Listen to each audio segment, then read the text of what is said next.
ప్రియ సోదరీ సోదరులారా, మీ బైబిళ్లు తెరవండి. గత పాఠంలో యేసు పిలాతు ఎదుట తీర్పు కోసం నిలిచి ఉన్నాడు. ఆ సమయంలో పిలాతు భార్య అతనికి కబురు పంపింది. ఈ నీతిమంతుని జోలికి పోవద్దు అని చెప్పంపింది. ఆమె అన్యమతస్థురాలు, అన్యదేవతారాధన చేసే వ్యక్తి. ఆమె మూఢనమ్మకాల పుట్ట. ఆమెను నడిపించింది దేవుడు కాదు, మూఢనమ్మకం. ఆయన జోలికి పోతే తమకు ఏ కీడు కలుగుతుందోనని ఆమె భయం. ఇదంతా మనకెందుకు? ఎవరిలో ఏ శక్తులున్నాయో ఆయనతో పెట్టుకోవద్దు అని చెప్పింది. మతనాయకులు యేసుకు వ్యతిరేకంగా బరబ్బాకు అనుకూలంగా ప్రచారం చేశారు. మత రాజకీయాలు ఎంత నీచంగా పరిణమిస్తాయో పిలాతు గ్రహించాడు. అయినా అతడు పిరికివాడు. యేసును పదే పదే లోపలికి తీసుకుపోయి ఆయనతో మంతనాలాడాలని చూచాడు.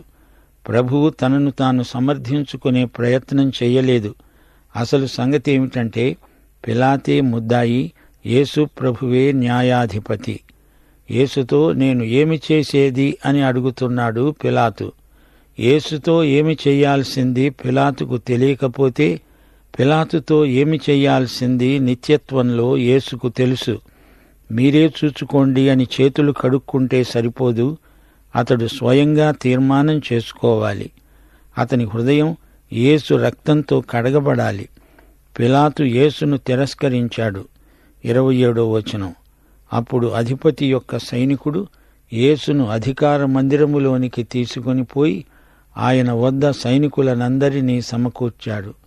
వారు ఆయన వస్త్రములు తీసివేసి ఆయనకు ఎర్రని అంగీ తొడిగించి ముండ్ల కిరీటము అల్లి ఆయన తలకు పెట్టి ఒక రెల్లు ఆయన కుడి చేతిలో ఉంచి ఆయన ఎదుట మోకాళ్ళూని, యూదుల రాజా నీకు శుభము అని ఆయనను అపహసించి ఆయన మీద ఉమ్మివేసి ఆ రెల్లును తీసుకొని దానితో ఆయనను తల మీద కొట్టారు.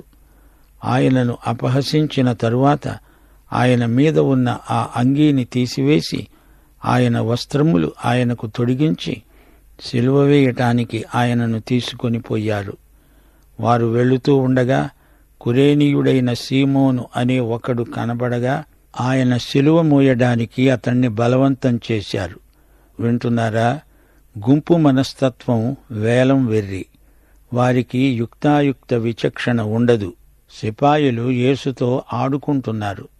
యెషయా గ్రంథం 52వ అధ్యాయం 14వ వచనం.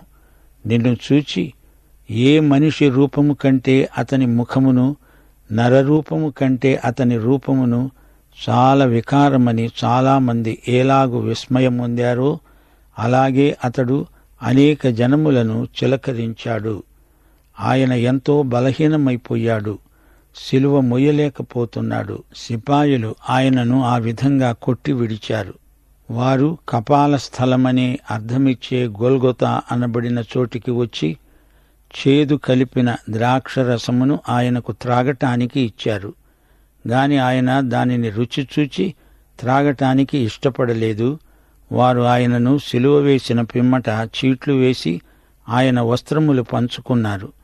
అంతటా వారక్కడ కూర్చుండి ఆయనకు కావలి ఉన్నారు. గొల్గొతా అంటే కపాలము అని అర్థం. చేదు కలిపిన ద్రాక్షరసం ఆయనకు త్రాగటానికి ఇచ్చారు. 69వ కీర్తన 21వ వచనం. ఈ ప్రవచనము యొక్క నెరవేర్పే ఇది. వారు చేదును నాకు ఆహారంగా పెట్టారు, నాకు దప్పి అయినప్పుడు చిరకను త్రాగడానికి ఇచ్చారు. 22వ కీర్తన అంతా యేసు యొక్క సిలువ వేతలో నెరవేరింది. 22వ కీర్తన 18వ వచనం. నా వస్త్రములు వారు పంచుకుంటున్నారు, నా అంగీ కొరకు చీట్లు వేస్తున్నారు. మత్తయి సువార్త 27వ అధ్యాయం 36వ వచనం. వారు అక్కడ కూర్చుండి ఆయనకు కావలి ఉన్నారు. వారిలో తార్సువాడైన సౌలు కూడా ఉన్నాడు. అతడే పౌలు. 1 తిమోతి 1వ అధ్యాయం 15వ వచనంలో పౌలు సాక్ష్యమిస్తూ అన్నాడు, పాపులను రక్షించడానికి క్రీస్తు యేసు లోకానికి వచ్చాడు. అట్టి పాపులలో నేను ప్రధానుడను. మత్తయి సువార్త 27వ అధ్యాయం 37వ వచనం నుండి యేసు తల మీద యూదుల రాజైన యేసు అనే విలాసం ఉంచారు. 2 బందిపోటు దొంగలను ఇరువైపులా సిలువ వేశారు. ఆ మార్గమున వెళుతూ ఉన్నవారు తలలూపుతూ, నిన్ను నీవే రక్షించుకో, నీవు దేవుని కుమారుడవైతే సిలువ మీది నుండి దిగు. శాస్త్రులు, ప్రధాన యాజకులు ఆయనను అపహసించారు. ఇతరులను రక్షించిన ఈయన తనను తానే రక్షించుకోలేడా? ఇశ్రాయేలు రాజు కదా, ఇప్పుడు సిలువ మీది నుండి దిగిన ఎడల అతణ్ణి నమ్ముతాము. ఈయన దేవుని కుమారుడు కదా, దేవుడితణ్ణి తప్పిస్తాడేమో చూస్తాము. యేసుతో సిలువ వేయబడిన దొంగలు కూడా ఆయనను నిందించారు. ఆయన దేవుని కుమారుడు, లోకపాపముల నిమిత్తమై ఆయన సిలువ మీద చనిపోవాలి. ఆయన సిలువ మీది నుండి దిగి రాడు. ఇతరులను రక్షించాడు, రక్షించడానికి సిలువ మీద చనిపోతున్నాడు. అలా చనిపోకపోతే ఆయన మనలను రక్షించలేడు. మనము పాపులము. క్రీస్తు సిలువ మీద నీ స్థానము నా స్థానము వహించాడు. బరబ్బా స్థలంలో తానున్నాడు. సిలువ వేయబడిన 2 దొంగలు యేసును దూషించారు. అయితే ఆ 2 దొంగలలో ఒకడు పశ్చాత్తప్తుడై ప్రభువును అంగీకరించి అదే రోజు ప్రభువుతో పరదైసుకు వెళ్ళాడు. మత్తయి సువార్త 27వ అధ్యాయం 45వ వచనం నుండి. మధ్యాహ్నము మొదలుకొని 3 గంటల వరకు ఆ దేశమంతటా చీకటి కమ్మింది.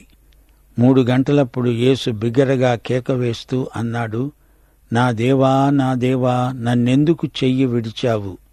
యేసు మరల బిగ్గరగా కేకవేసి ప్రాణము విడిచాడు.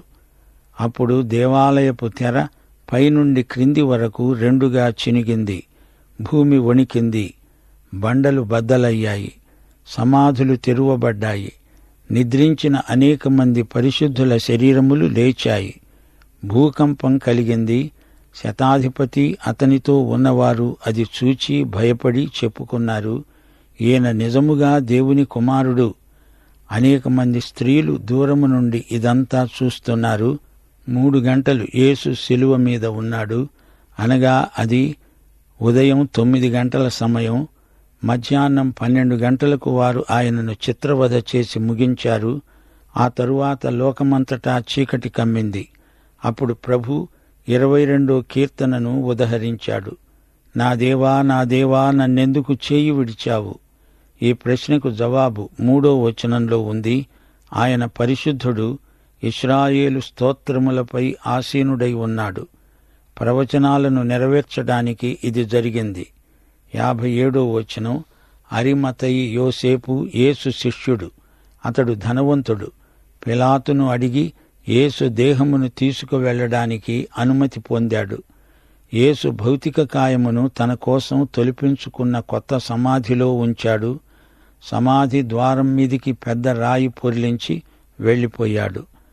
మరునాడు ప్రధాన యాజకులు, పరిసయ్యులు పిలాతు వద్దకు కూడి వచ్చారు. అన్నారు, అయ్యా, ఆ వంచకుడు 3వ రోజున లేస్తాను అన్నాడు గనుక 3వ రోజు వరకు సమాధిని భద్రం చేయించండి. లేకపోతే ఆయన శిష్యులు ఆయన శరీరాన్ని ఎత్తుకుపోయి ఆయన మృతులలో నుండి లేచాడని ప్రచారం చేస్తారు. పిలాతు అనుమతి మేరకు వారు వెళ్లి కావలి వారిని తమతో ఉంచుకొని రాతికి ముద్ర వేసి సమాధిని భద్రపరిచారు. అరిమతయ్య యోసేపు యేసు శిష్యుడు, కాని రహస్య శిష్యుడు. ఆ సమయంలో నికోదేము కూడా యోసేపుతో చేరాడు. ఈ సంగతి యోహాను సువార్తలో చెప్పబడింది. యేసును రాతిలో తొలిపించిన సమాధిలో ఉంచారు. సమాధి మీద ప్రభుత్వం ముద్ర వేసింది. అక్కడ రాజభటులు కావలి ఉన్నారు. ప్రియ శ్రోతలు వింటున్నారా? యేసు తాను 3వ రోజున లేస్తానని చెప్పినట్లే లేచాడు. వారు సమాధిని మూసివేసి ముద్ర వేశారు. అది యేసు పునరుత్థానానికి ఆటంకం కాదు. సరే, ఇప్పుడు మనం 28వ అధ్యాయానికి వచ్చాము. ఇదే చివరి అధ్యాయం. విశ్రాంతి దినము గడిచిపోయిన తరువాత ఆదివారమున తెల్లవారుతూ ఉండగా మగ్దలేనే మరియా, వేరొక మరియా సమాధిని చూడడానికి వచ్చారు. ఇదిగో, ప్రభువు దూత పరలోకము నుండి దిగివచ్చి రాయి పొర్లించి దానిమీద కూర్చున్నాడు. అప్పుడు మహాభూకంపము కలిగింది. ఆ దూత స్వరూపము మెరుపు వలె ఉంది. అతని వస్త్రము హిమమంత తెల్లగా ఉంది. అతనికి భయపడడం వలన కావలివారు వణికి చచ్చిన వారి వలె ఉన్నారు. దూత ఆ స్త్రీలను చూచి, మీరు భయపడకండి, సిలువ వేయబడిన యేసును వెతుకుతున్నారని నాకు తెలుసు. ఆయన ఇక్కడ లేడు, తాను చెప్పినట్లే ఆయన లేచి ఉన్నాడు, రండి. ప్రభువు పండుకొనిన స్థలము చూచి త్వరగా వెళ్లి ఆయన మృతులలో నుండి లేచి ఉన్నాడని ఆయన శిష్యులకు తెలియచేయండి. ఇదిగో, ఆయన గలిలయలోనికి మీకు ముందుగా వెడుతున్నాడు. అక్కడ మీరు ఆయనను చూస్తారు. ఇదిగో మీకు చెప్పాను అన్నాడు. వారు భయముతో మహానందముతో సమాధి వద్ద నుండి త్వరగా వెళ్లి ఆయన శిష్యులకు ఆ వర్తమానము తెలపడానికి పరిగెత్తుతూ ఉండగా యేసు వారికి ఎదురుగా వచ్చి, మీకు శుభము అని చెప్పాడు. వారు ఆయన వద్దకు వచ్చి ఆయన పాదములు పట్టుకొని ఆయనకు మ్రొక్కగా యేసు అన్నాడు, భయపడకండి, మీరు వెళ్లి నా సహోదరులు గలిలయకు వెళ్లాలని, వారక్కడ నన్ను చూస్తారని వారికి తెలపండి. ప్రియ విశ్వాసీ, వింటున్నారా? సువార్త 2 సత్యములపై ఆధారపడి ఉంది. 1 యేసు మరణం, 2 ఆయన పునరుత్థానం. మత్తయి సువార్త 27వ అధ్యాయంలో యేసు మరణించాడని, ఆయన శరీరాన్ని సమాధిలో ఉంచారని విన్నాము. 28వ అధ్యాయంలో యేసు పునరుత్థానాన్ని చూస్తున్నాము. మన రక్షణకు యేసు మరణ పునరుత్థానాలు 2 అవసరమే. రోమాపత్రిక 4వ అధ్యాయం 25వ వచనం, ఆయన మన అపరాధముల నిమిత్తము అప్పగించబడి మనము నీతిమంతులముగా తీర్చబడడానికి లేపబడ్డాడు. దేవునికి స్తోత్రం. ఆయన మన కోసమై పాపముగా చేయబడినందున మనము క్రీస్తునందు దేవుని నీతి అవుతున్నాము. పునరుత్థాన సువార్తే మనము ప్రకటిస్తున్నది. మతములన్నిటిలో మృతవీరులను స్మరించుకుంటారు. క్రైస్తవంలోనే మరణించి సజీవంగా లేచిన యేసుక్రీస్తు ఉన్నాడు. యేసు సజీవుడు, మనకు సమకాలీనుడు. 4 సువార్తలలో పునరుత్థాన వృత్తాంతం పూర్తిగా లభిస్తుంది. మత్తయి సువార్త యేసును రాజుగా మనకు పరిచయం చేస్తోంది. యేసు రాజు పుట్టాడు, ఆయన రాజుగానే చనిపోయాడు, ఆయన రాజుగానే తిరిగి లేచాడు. యేసు లేచినప్పుడు భూకంపం కలిగింది. దేవదూతలు దిగివచ్చారు. సమాధి మీది రాయి దొర్లించబడింది. కావలివారు భయపడ్డారు. ఖాళీ సమాధి అనే వాస్తవాన్ని కప్పిపుచ్చటానికి మతనాయకులు చేసిన విఫల ప్రయత్నం. లూకా సువార్తలో యేసు మానవత దృష్ట్యా ఆయన పునరుత్థాన కథనం రాయబడింది. మత్తయి యేసును రాజుగా చిత్రించాడు. 4 సువార్తికులు 4 దృక్పథాలలో యేసు పునరుత్థానాన్ని ప్రకటించారు. సమాధి మీది రాయి ఎందుకు దొర్లించబడింది అంటారా?